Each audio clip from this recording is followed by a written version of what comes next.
বিশ্বকবি রবীন্দ্রনাথ ঠাকুরের লেখা প্রশ্ন। মাগো, আমায় ছুটি দিতে বল, সকাল থেকে পড়েছি যে মেলা। এখন আমি তোমার ঘরে বসে করব শুধু পড়া পড়া খেলা। তুমি বলছো দুপুর এখন সবে, না হয় যেন সত্যি হলো তাই।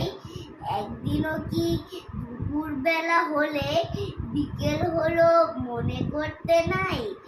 আমি তো বেশ ভাবতে পারি মনে।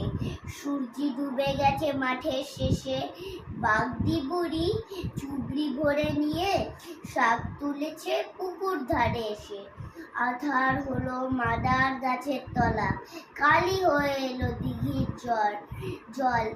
হাটের থেকে সবাই এলো ফিরে, মাঠের থেকে এলো চাষির দল। মনে কর না উঠলো সাজের তারা, মনে কর না সন্ধে হলো যেন। রাতের বেলা দুপুর যদি হয়, দুপুর বেলা রাত হবে না কেন?